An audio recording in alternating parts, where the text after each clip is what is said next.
Every Sunday he chose the same seat. Every Sunday she secretly waited for him. The cafe was called Kahani, which means story, though nobody who worked there thought much about the name anymore. It sat on a busy road in Lahore, squeezed between a bookshop that never seemed to sell any books and a bakery that always smelled like burnt sugar in the afternoons. It was not a fancy place. The chairs did not match. One of the tables in the corner, right by the second window, had a leg that was shorter than the other three, so it wobbled a little whenever someone leaned on it. Nobody had ever fixed it. The regulars had simply learned to live with the wobble, the way people learn to live with small things that never get better and never get worse either. Miriam had worked there for a little over 2 years. She was 29, and if you asked her what she did for a living, she would say she managed a cafe, though what she really did was hold the whole place together with her bare hands and a notebook full of lists. She remembered everyone's order before they finished sitting down. She knew which customers liked their tea strong and which ones liked it weak. She knew who came in heartbroken and who came in celebrating, just by the way they pushed the door open. It was a small talent, the kind nobody puts on a resume, but it was hers, and she was quietly proud of it. She had not always been this good at paying attention to other people. There had been a time, a few years back, when she had been so wrapped up in someone else's moods that she forgot to notice her own. That was the year she had loved a man who called her too much, who wanted to know where she was every hour of the day, who made her feel important and suffocated in the same breath. It had ended badly, the way those things do, and after it ended she had made herself smaller for a while, quieter, safer. She had stopped answering messages the same day they arrived. She had stopped believing that wanting something meant you would get to keep it. 2 years at Kahani had healed her in the slow, boring way that time heals things, not with one big dramatic moment, but with 1,000 small Sundays where nothing happened and she was fine anyway. She had grown up in a middle-class house not far from the cafe, the oldest of 3 sisters, the one who was always expected to have things figured out first. Her mother used to joke that Miriam had been born with a checklist in her hand. It was not entirely a joke. Miriam liked order. She liked knowing what came next, and when her one serious relationship had turned into a puzzle she could never quite solve, a man who was warm one day and distant the next, who made her feel chosen and then made her feel like a burden, sometimes within the same conversation, it had unsettled something in her that took a long time to settle back down. After it ended, she had thrown herself into the cafe the way some people throw themselves into gym memberships or new diets, as if working extra shifts could somehow rearrange the inside of her chest. It had not fixed anything quickly, but it had given her something steady to hold on to while the rest of it healed on its own schedule, which was, she had learned, the only schedule healing ever really followed. By the time she was 29, she had built a life that worked. It was not an exciting life. It did not photograph well for anyone's social media, but it was hers, built brick by brick out of early mornings and regular customers and the particular satisfaction of a cafe running exactly the way it should. She had stopped waiting for anything bigger to happen. She had told herself, more than once, that this was enough, and most days she even believed it.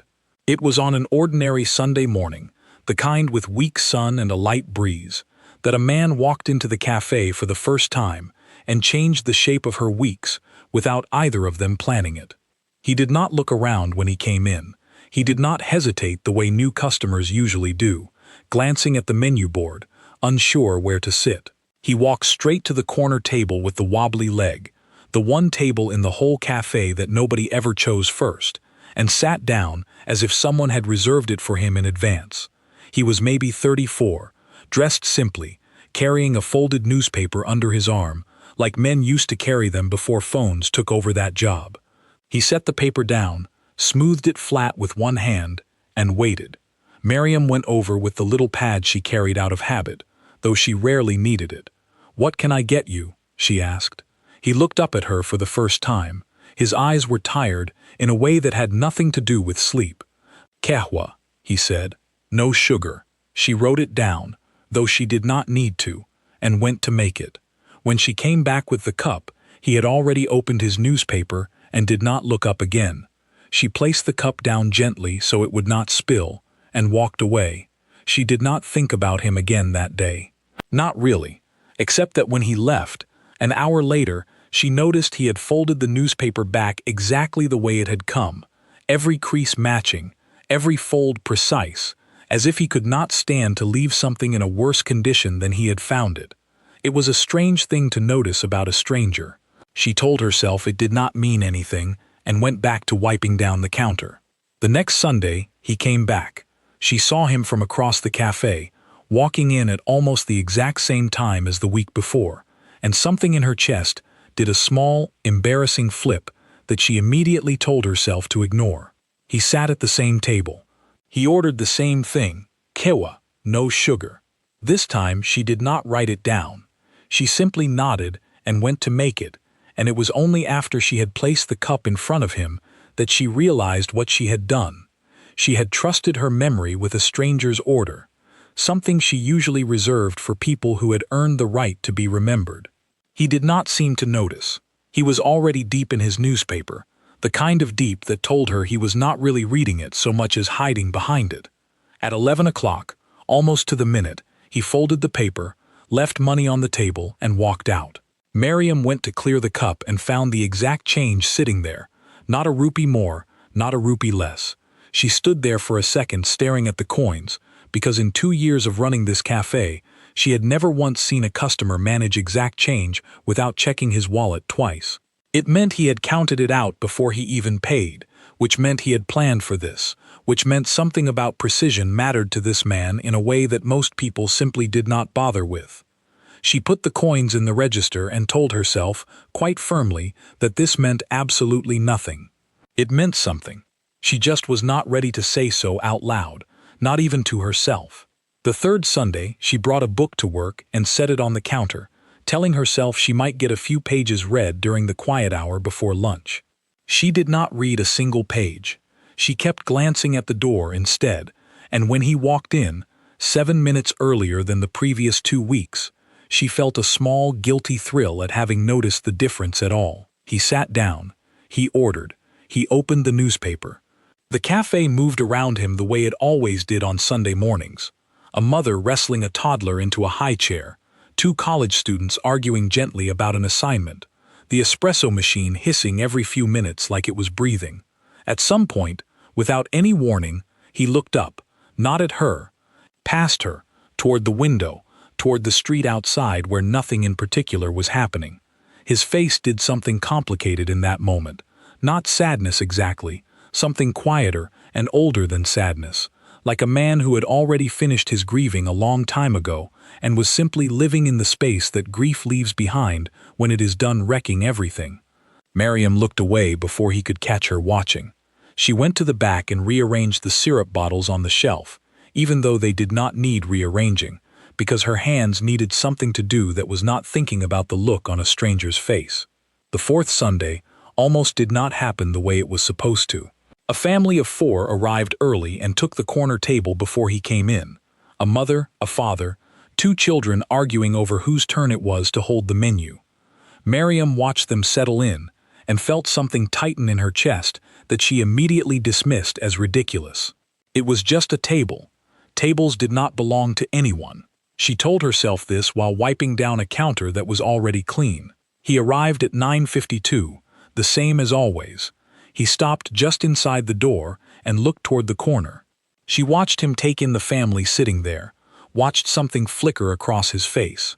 Not anger, nothing so dramatic, just a kind of quiet recalibration, the look of a man adjusting to a small disappointment he had no right to be disappointed about. She almost said something. She almost offered to ask the family to switch tables, which would have been a strange thing to do for a stranger who had never once given her his name, and she caught herself halfway through standing up straighter behind the counter, halfway into a decision she could not fully explain, before she made herself sit back down and let it go. It was not her place. It was just a table. She told herself this 3 separate times before she half believed it.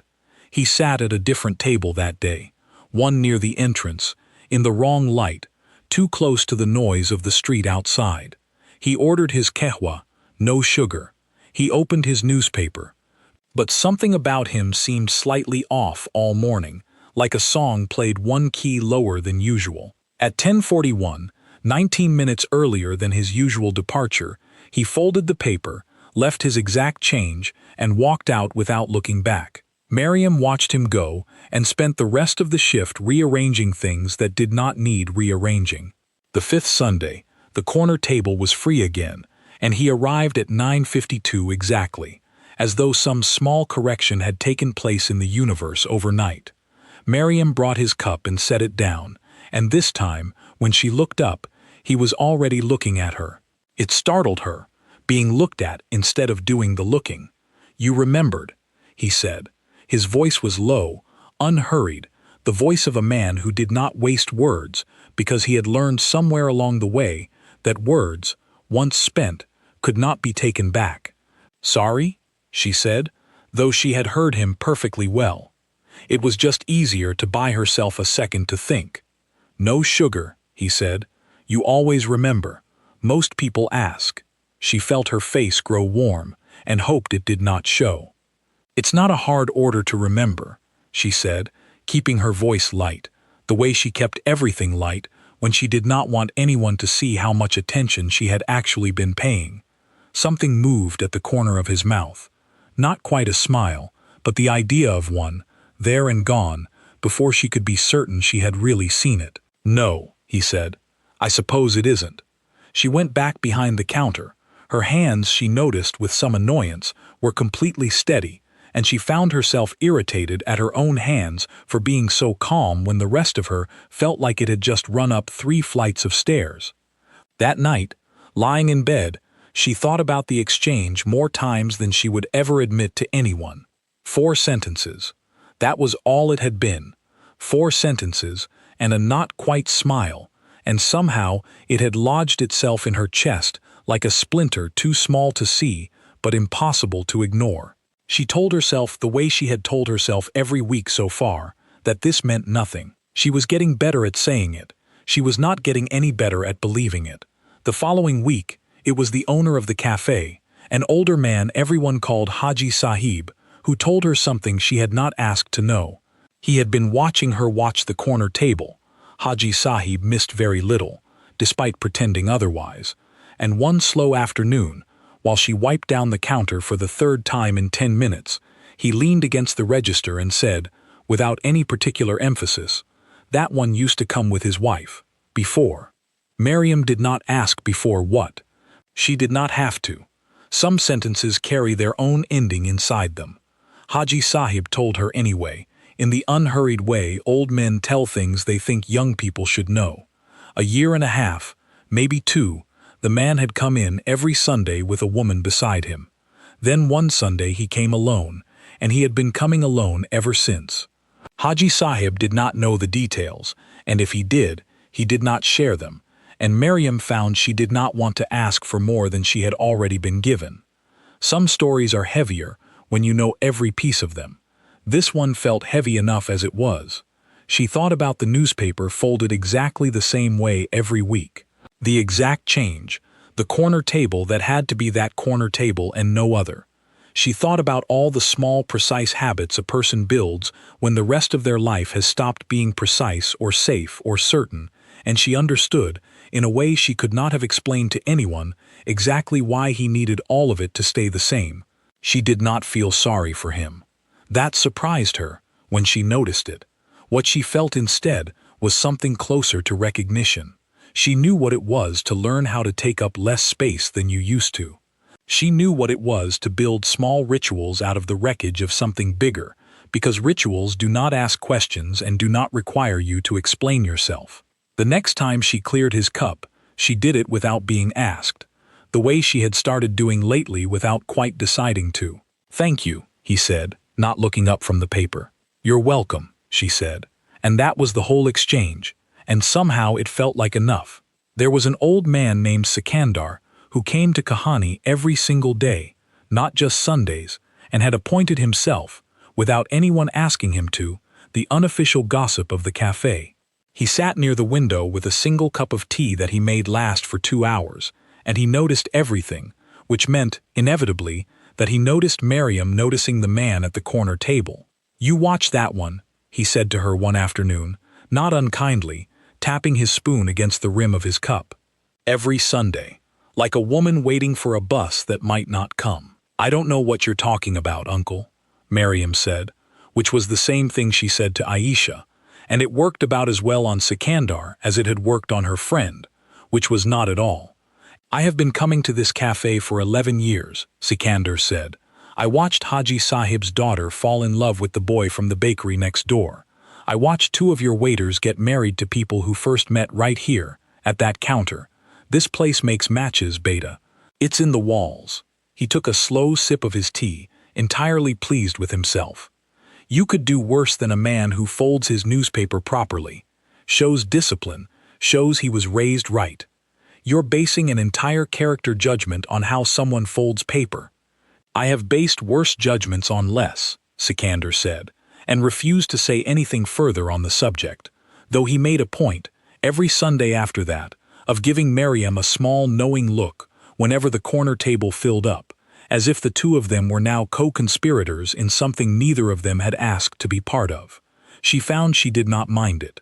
There was something comforting about being watched over by people who wanted good things for her, even when, especially when, she was not yet ready to want those things out loud for herself. The rain came on the 7th Sunday, the wrong season kind of rain that Lahore sometimes throws at people without warning, as if the sky had simply changed its mind. It started while he was reading his newspaper and she was behind the counter, and within minutes the whole street outside had turned into a moving gray curtain. The power flickered once, twice, then went out completely. The espresso machine died mid-hiss. The overhead lights blinked off, and for a moment the cafe fell into that particular silence that only happens during a power cut, the silence of machines that have stopped pretending to be alive. In that silence, in the 2 or 3 seconds before the emergency lights kicked in, Miriam heard him exhale. It was not a loud sound, it was not dramatic, it was just a breath let out slowly, the kind of breath a person releases when they have been holding something in for far longer than is comfortable, the kind of breath that says more than any sentence could. She did not look at him. She kept her eyes on the counter, on the dead register, on anything that was not his face, because some moments are private even when they happen out loud in a public room. He did not look at her either. The power came back on a few seconds later, the machines coughed back to life, and the cafe resumed being a cafe, full of noise and light and the ordinary business of a Sunday morning. But Miriam thought about that exhale for the rest of the week. She thought about it while she was doing dishes, and while she was falling asleep, and while she was standing in line at the market. It felt like a sentence in a language she was only just beginning to learn, and she found she wanted, very badly, to understand what it meant. The Sunday after the rain he did not come. She noticed it the way she noticed everything about him now, which was to say immediately and with an embarrassing amount of attention. 9:52 came and went. 10 o'clock came and went. She found herself glancing at the door every few minutes, telling herself it did not matter, that customers missed Sundays all the time, that people had lives outside this cafe that had nothing to do with her. By 10:30 she had stopped pretending to herself that she was not worried. She did not know his phone number.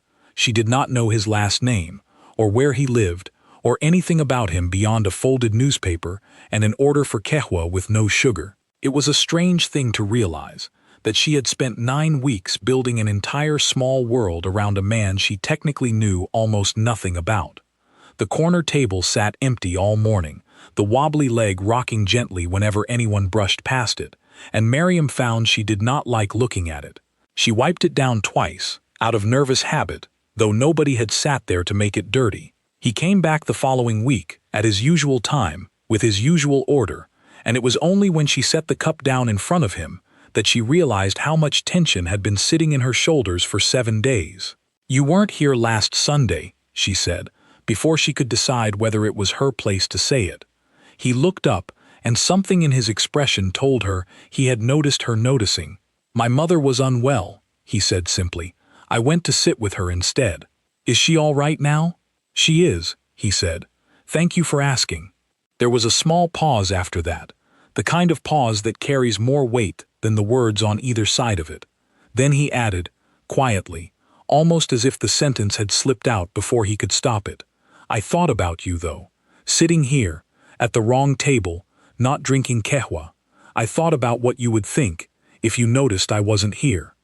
Miriam did not know what to say to that, so for once she said nothing at all, and simply let the small, warm feeling in her chest sit there without trying to name it or explain it away. It was the first time either of them had admitted, even sideways, even wrapped in careful words, that the other one had been on their mind outside the walls of this cafe. Her friend Aisha, who worked at a design studio nearby and stopped by Kahani most evenings to complain about her clients, noticed the change in her before Miriam was ready to talk about it. You've been weird for like 3 weeks, Aisha said one evening, stirring sugar into a coffee she did not actually want. Weird good, I think, but weird. I have not been weird, Miriam said, which was the kind of answer that confirms exactly what it denies. There's a guy, Aisha said. It was not a question. There's a customer, Miriam corrected, which was technically true and completely beside the point. Aisha raised an eyebrow and did not push further, because she had known Miriam long enough to understand that pushing never worked, that Miriam told you things when she was ready, and not 1 second before. But she smiled into her coffee in a way that suggested she already knew more than Miriam had said. Miriam did not tell her about the exact change, or the folded newspaper, or the exhale during the power cut. Some things felt too small and too large at the same time to say out loud, the kind of things that only make sense if you were there to see them happen slowly, week after week, the way she had. The 8th Sunday started like all the others. He walked in at 9:52. He sat at the corner table. She brought his kewa, no sugar, and set it down in front of him. Except this time, there was a small folded piece of paper already sitting on the table when she arrived, tucked half under the newspaper, as if it had been placed there quickly, almost shyly, before she could see him do it. He did not say anything about it. He did not even look up. He simply opened his newspaper the way he always did and began to read, or pretend to read, while she stood there for half a second longer than necessary, looking at the folded paper, and then at him, and then back at the paper. She did not ask. She went back to work. For the rest of the morning she found her eyes drifting toward the corner table more than usual, though he gave no sign that anything unusual was happening at all. He drank his kahwa. He read his newspaper. At 11:07, he folded the paper the way he always folded it, left his exact change, and walked out into the Sunday sunlight without a backward glance. The little square of paper was still sitting on the table. Miriam walked over slowly, as if approaching it too fast might make it disappear, and picked it up along with the empty cup. She did not open it right away. She carried it back behind the counter first, set the cup down, and only then, with her back to the rest of the cafe, did she unfold it. It was a phone number, written in small, careful handwriting, the handwriting of a man who did not waste space any more than he wasted words. Beneath the number, in the same careful hand, was a single sentence. Same time next Sunday, if you are not working. Miriam stood there for a long moment. The cafe carried on around her, the espresso machine hissing, a child laughing somewhere near the window, the ordinary noise of an ordinary morning that did not know anything unusual had just happened. She folded the paper back along its own crease, the way he would have wanted it folded, and slipped it into the pocket of her apron. She did not tell Haji Sahib. She did not tell Aisha, not that day. She finished her shift the way she finished every shift, wiping counters that did not need wiping and stacking cups that did not need stacking, except that every few minutes her hand would drift to her apron pocket to check that the paper was still there, as if it might have decided to leave on its own. That night, she sat on the edge of her bed and read the note again under the lamp, though she already knew every word of it by heart. She thought about the man who folded newspapers back into perfect creases and counted exact change before he even reached the register. The man who had once come here every Sunday with someone else, and now came alone. The man whose face did something complicated when he thought nobody was watching, and who had, apparently, been watching her back the entire time, in his own quiet, careful way. She thought about the years she had spent making herself smaller, teaching herself that wanting things was dangerous, that answering too quickly made you look desperate, that the safest thing to do with a feeling was to fold it up small and put it away where nobody could see it and use it against you. She looked at the note in her hand. That same careful folding, that same instinct to make something small and precise instead of loud and messy, and thought that perhaps he had learned the exact same lesson she had, from a different kind of loss, and that maybe this was simply what two careful people looked like when they were finally ready to stop being quite so careful. She did not call that night. She was not ready for that yet, and something told her he was not expecting her to be. But she took out her own notebook, the one she used for grocery lists and shift schedules, and on a fresh page she wrote down the 9th Sunday, and beside it, in her own handwriting, she wrote 3 words. I am off. It was not a promise. It was not even a plan, not really. It was just a small true thing, written down where she could see it, the way people write down things they are only just beginning to let themselves believe. She called Aisha before she went to sleep that night, finally ready to tell the whole story from the beginning. The folded newspaper, the exact change, the exhale during the power cut, the note. Aisha listened without interrupting, which for Aisha was practically a miracle, and when Miriam finally finished, there was a short silence on the line. 9 Sundays, Aisha said eventually. You let a man order coffee at you for 9 Sundays before either of you said anything real. It wasn't nothing, Miriam said. It just wasn't loud. I know, Aisha said, and her voice had gone gentle in a way it rarely did. That's sort of the whole point, isn't it? You spent a year being scared of loud. Maybe you needed quiet first, to trust it was safe to feel anything at all again. Miriam did not have an answer for that, so she simply let it sit, the way she was learning to let a lot of things sit lately instead of rushing to explain them away. After they hung up, she lay in the dark for a long time, listening to the fan turning slowly overhead, thinking about a man who counted his coins before leaving the house because he liked knowing exactly what he was walking into, and wondering, not unkindly, what it might be like to become someone else's known thing, steady, expected, safe to walk toward. Daniel did not sleep particularly well that night either, though he would not have admitted it to anyone. He had written the note 4 times before he settled on the version he finally left on the table, each draft shorter than the one before it, because he had never learned how to say a large thing in anything but the fewest possible words. He had stood outside the café the following Sunday morning for almost 10 minutes before he could make himself walk in, going over, again and again, all the ways she might simply not be there, all the ways he had perhaps read 9 ordinary Sundays as something they had never actually been. He was a careful man by nature, and carefulness, he had learned the hard way, could sometimes look like distance to people who did not know to look past it. His marriage had taught him that.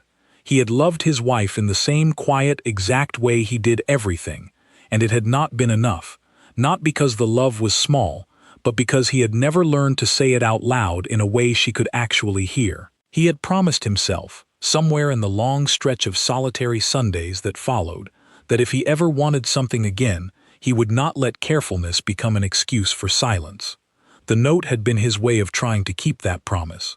It had taken him 8 Sundays to work up to it, and even then, he had not been able to say the words out loud. He had needed the paper, the folding, the leaving of it behind like something planted rather than declared, because that was still the only language he fully trusted. When he finally pushed the door open on the 9th Sunday and saw her sitting there, in a blue kurta, at a table that was not the corner table, something in his chest loosened that he had not realized was still so tightly wound. The 9th Sunday came the way Sundays do, without asking permission, the sun climbing slow and pale over the rooftops of the city, while the streets filled with the particular unhurried noise of a day nobody has anywhere urgent to be. Miriam woke early, though she did not have to, and stood in front of her closet for longer than she wanted to admit, telling herself the whole time that it did not matter what she wore to sit at a café table she had wiped down 1,000 times before. It mattered. She knew it mattered. She put on the blue kurta anyway, the one she liked best, and told her reflection in the mirror that this was simply what people wore on Sundays, nothing more. She arrived at Kahani not to work, but to sit, for the first time in 2 years, on the customer's side of the counter. The girl covering her shift, a nervous 19-year-old named Ruksar who had only started the month before, gave her a curious look as she walked in and settled into a chair. Not the corner table, not yet, just a table near it, close enough to watch, far enough to breathe. He arrived at 9:52. He stopped just inside the door the way he always did, and this time his eyes went straight to her table instead of the corner one, as if some part of him had already known where to look. For a moment neither of them moved. Then he crossed the café, newspaper still tucked under his arm out of habit, and stood beside her table. "I did not think you would come," he said. "I almost did not," she admitted, and found that admitting it out loud did not feel dangerous the way she had expected it to. It felt, instead, like setting down something heavy she had been carrying for a very long time. He sat down across from her, not in the corner seat, not with his newspaper open between them like a wall.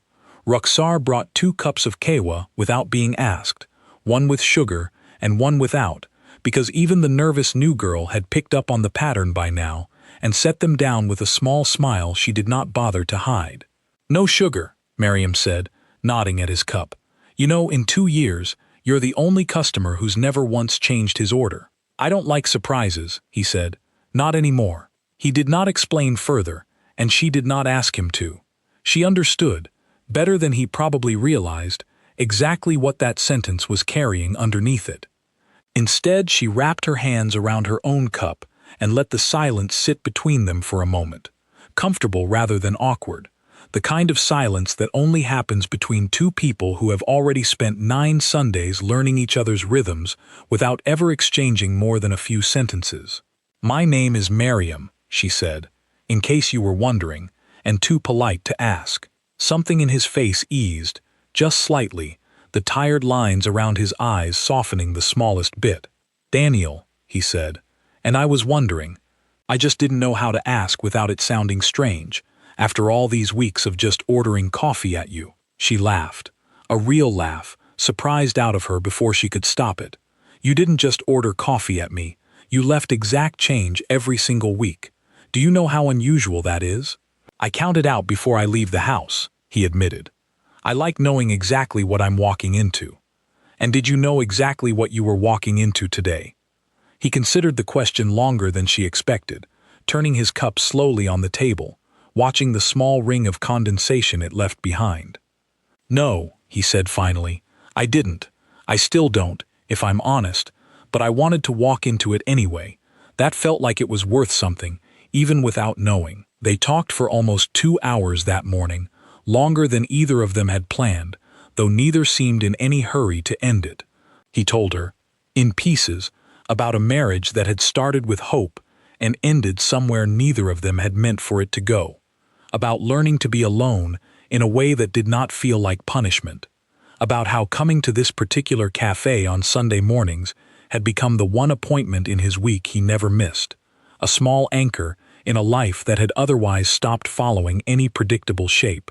She told him, in equally careful pieces, about the year she had spent shrinking herself, about learning that a person could love someone and still need to leave them, about how this job, this cafe, these Sunday mornings full of familiar faces and familiar orders, had slowly taught her that safety and stillness were not the same thing as being stuck.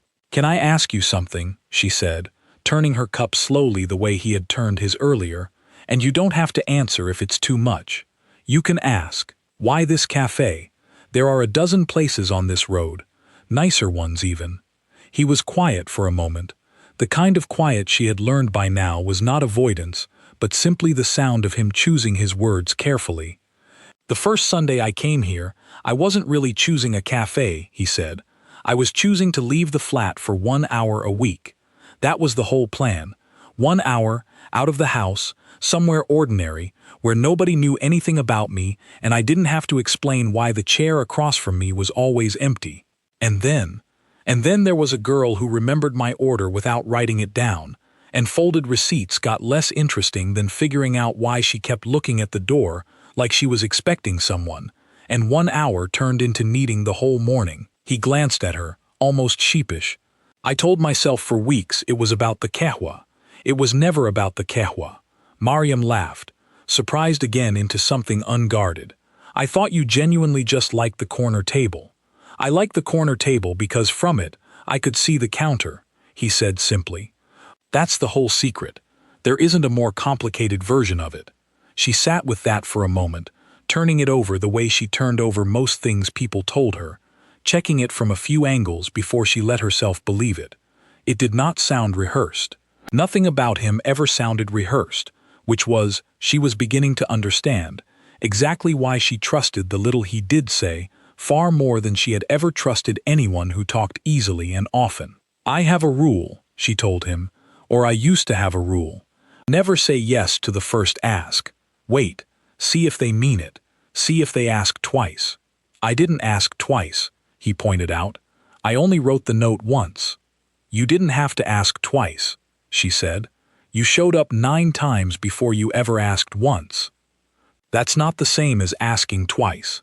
That's better. Neither of them told the whole story that morning. Some things take longer than one conversation, longer than one Sunday, and both of them seemed to understand this without having to say it out loud. What mattered was that they had started, that the folded newspaper and the exact change and the careful handwriting on a small square of paper had all been leading, slowly and without either of them fully realizing it, toward this one ordinary table on this one ordinary morning. When it was time for him to go, he still had the habit, it seemed, of leaving around 11, though there was no newspaper today to signal the hour. He stood and hesitated and then asked, in the same careful voice he used for everything, "Same time next Sunday?" "You already know the answer to that," Mariam said. "You've known it for weeks. You just didn't ask out loud until now." He almost smiled again, the same almost smile from all those weeks ago, except this time it did not disappear as quickly. This time it stayed long enough for her to be certain she had really seen it. She watched him leave through the window, the same window beside the corner table with the wobbly leg, and found that for the first time in longer than she could remember, she was not dreading the wait until the next Sunday. She was simply looking forward to it, the way you look forward to something good and ordinary and yours, a small, steady thing in a world that did not always offer steady things easily. She went back behind the counter, tied her apron, and got back to work, because the cafe did not stop needing her just because her own life had quietly, gently, without any fuss at all, begun to change shape. The Sundays kept coming after that, the way Sundays do, one after another, patient and unhurried. He kept coming with them, though the newspaper stayed folded more often than not, and the corner table slowly became a table for 2 instead of 1. Mariam still remembered his order without needing to ask. He still counted his change before he ever reached the counter, though now sometimes he counted enough for 2 cups instead of 1, and left it not as payment but simply because old habits, the good ones, are worth keeping even after the reasons behind them have started to soften. Haji Sahib noticed, of course, the way he noticed everything, and said nothing beyond a small satisfied nod whenever Daniel walked through the door. Rukhsar started bringing 2 cups without being told, one with sugar and one without, the way the whole cafe seemed to have quietly agreed, without ever discussing it, that this particular pairing belonged together now. Neither of them rushed anything. There was no dramatic declaration, no single perfect moment that either of them could point to later and say, "This is where it truly began." It had begun slowly, the way real things usually do, in the small, unremarkable space between an order placed and an order remembered, between exact change and an exact answer, between a folded newspaper and a note that had taken 8 quiet Sundays to write. A month into it, Daniel started coming to the cafe on more than just Sundays, which the whole staff noticed and nobody mentioned out loud, though Rukhsar took to grinning at Mariam every time the door chimed and it turned out to be him. He would sit at the corner table with a laptop sometimes, working quietly while Mariam moved between tables, and every so often she would catch him watching her instead of his screen, and he would look away, unbothered, as if being caught did not embarrass him the way it once might have. He told her more, over those weeks, about the marriage that had ended. Not all at once. He was not a man who gave things away all at once, but in small pieces, the way he did everything. He told her about the year before it ended, when he had known something was wrong and had not let himself say so, because saying so would have made it real. He told her about the quiet after, how the apartment had felt too large for one person, how he had started coming to Kahani because it was the one place in his week where he did not have to explain to anyone why he was alone. She told him, in turn, about the year she had spent making herself smaller. She told him about the checklist she used to carry in her head for what a safe relationship should look like. Rules built entirely out of things that had gone wrong before. Rules that had kept her safe and also kept her a little bit closed for longer than she liked to admit. I used to think caring about someone loudly was dangerous, she told him one evening, long after her shift had technically ended, the two of them sitting at the corner table while Haji Sahib pretended not to watch them from behind the register.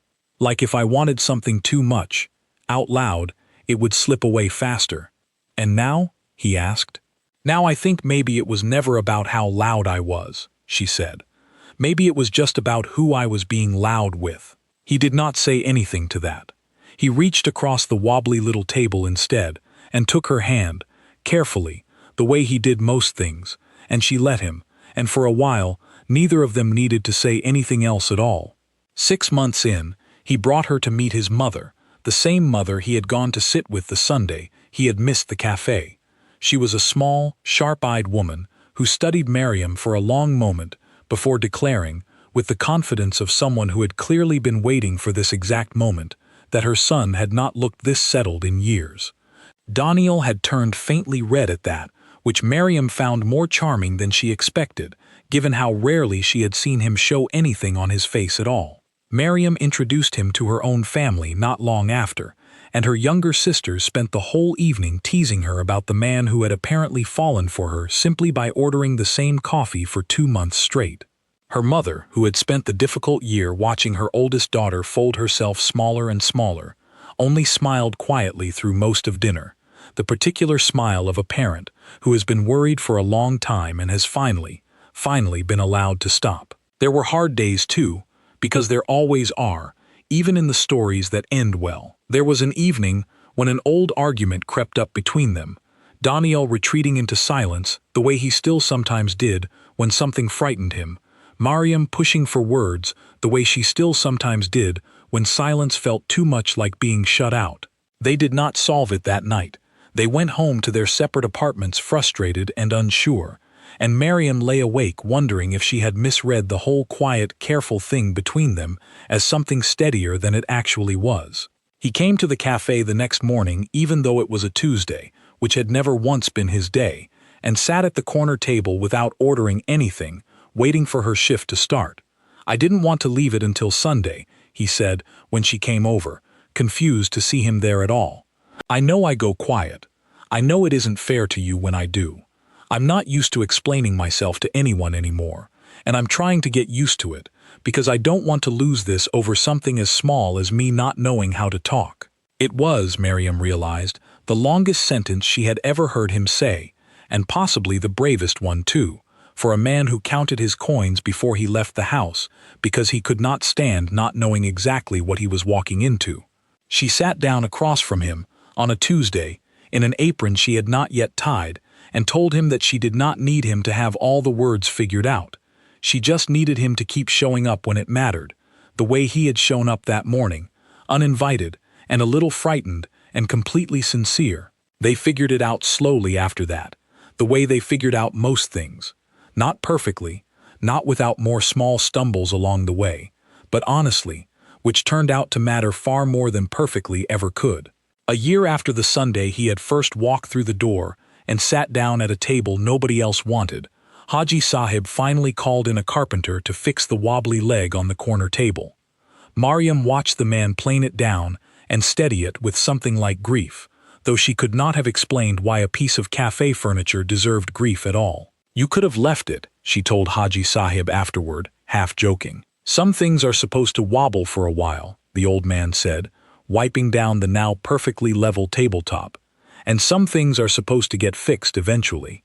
You just have to know which is which and when." Daniel still came in most Sundays, though now Miriam usually sat across from him, instead of standing over him with a notepad, and Ruxar, promoted now to the girl who ran the counter on Sunday mornings, brought their cups without being asked, one with sugar, one without, because some patterns are worth keeping long after the reasons behind them have softened into something closer to home. What they had built, sitting at a corner table in an ordinary café on an ordinary road in an ordinary city, was not the kind of love that arrives all at once and knocks a person off their feet. It was the other kind, the rarer kind, the kind that is built one small Sunday at a time, by two careful people who had both, in their own separate ways, learned exactly how much courage it takes to choose the same seat, the same order, the same quiet hope, week after week, and to keep choosing it, even when there was no promise at all that anyone was choosing it back. Until, one Sunday, someone finally was. And every Sunday after that, for a long time to come, two cups sat on the same small table by the second window, one with sugar, one without. A quiet, steady proof that some of the best love stories are not the loud ones. They are the ones built slowly, in exact change and folded newspapers, by two people patient enough to wait for each other to be ready.